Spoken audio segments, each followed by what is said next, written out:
आई आज एक बड़ा प्यारा सा लोकगीत पूर्वी पीनू कुमार कान्हा जी के लिखा ली बड़ा सुंदर गीत। दो भाई बा लोग, बड़ भैया की स्थिति तनी मजबूत बा, शहर में बाड़न, छोट भैया गावे खेती गृहस्थी में। बड़ भैया के अचानक विचार में काहे परिवर्तन हो जाता, आके छोट भाई से कहता कि ए भाई बहुत दिन ले चलल अब ना चली, अब बाबूजी के जौन भी संपत्ति बा वो बांट लिहल जाओ।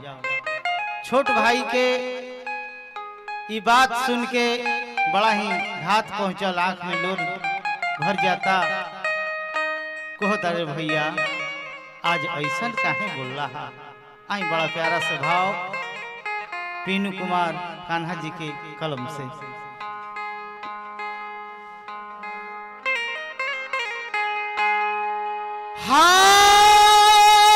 सवरिया सवरिया राम जी,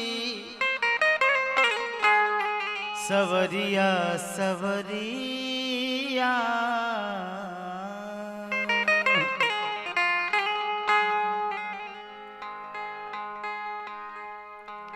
अरे बोली में मीठा सारे नईखे,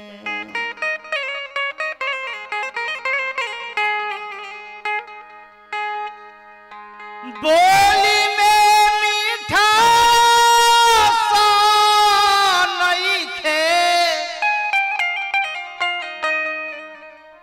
अरे बोला तारा पिता के कीता। तोहार हमार बनावल का है, ये तो बाबूजी बनौले बाड़े सब। बाटे लगल अरे एक एक कविता हई पिता के कीता। बाटे लगल एक एक गीता हई पिता के गीता।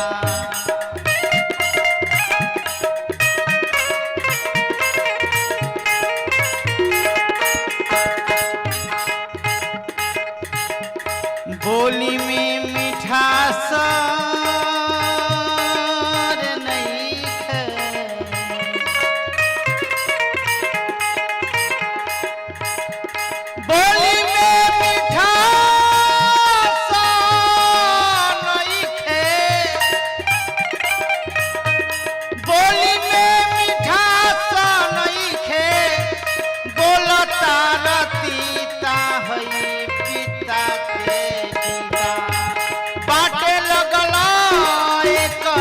कविता हई पिता के कीता।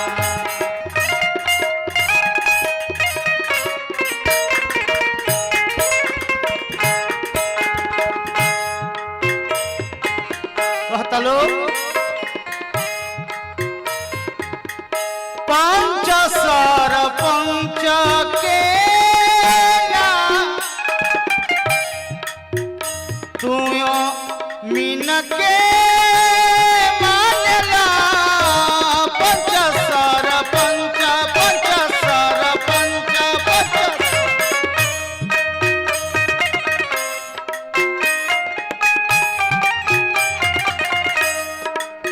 केहू के मानत नहीं खा,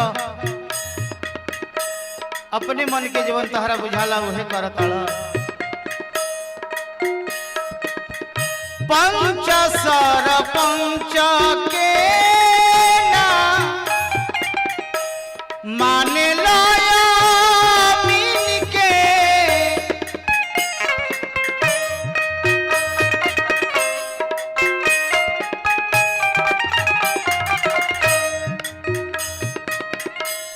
अपना हिसाब से तू बाटला जमीन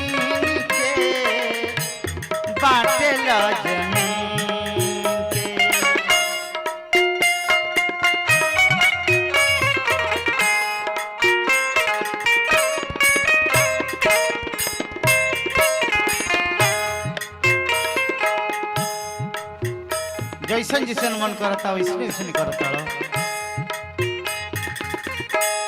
नाफे नई खदे तो हो काहे काहे काहे काहे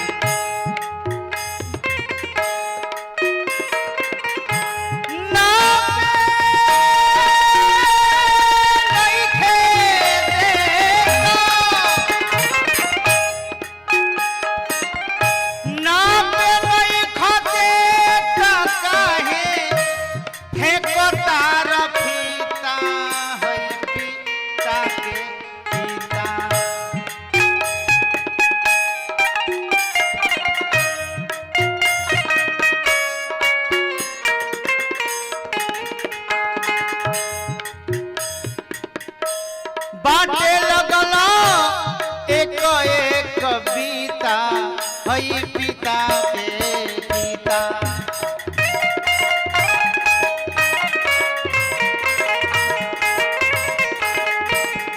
क्या हो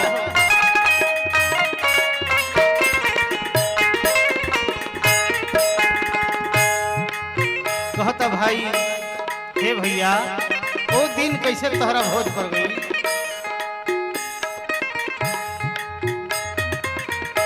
माई बाबू कही के गईले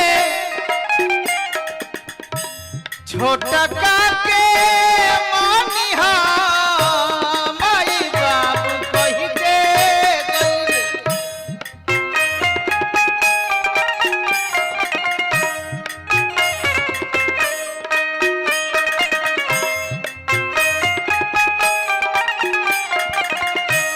भाई दुलरुआ होला बेटा लेखा जानी है बेटा लेखा जानी है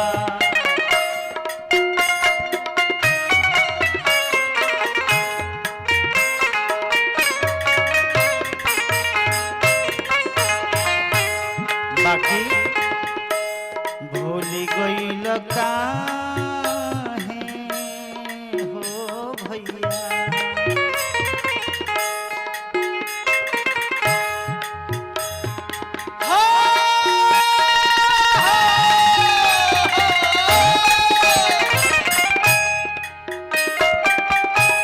भूली गईल काहे भैया रामायण और गीता है पिता के पिता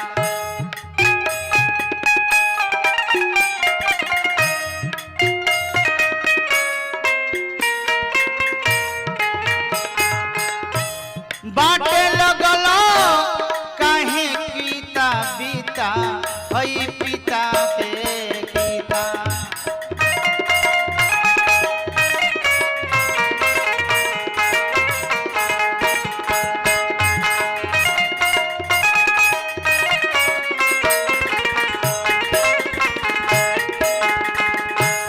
कहता ए भैया बांट लो धन दौलत घर दुआर बांट लो बाकी जे नेह के जे रिश्ता बा भाई भाई के खून के जे रिश्ता बा नेह नाही काट बाट रहब न तोहरा बिनु नेह नाही बाट नेह नाही बाट नेह नाही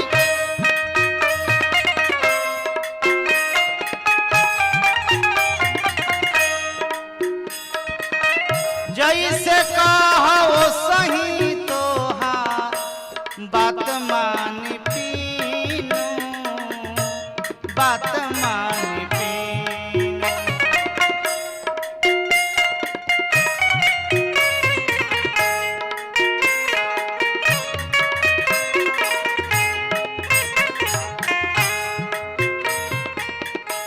कहतड़े दयाद बुझ गईल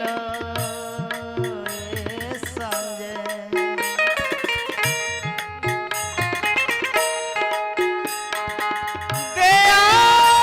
दयाद बुझ गईल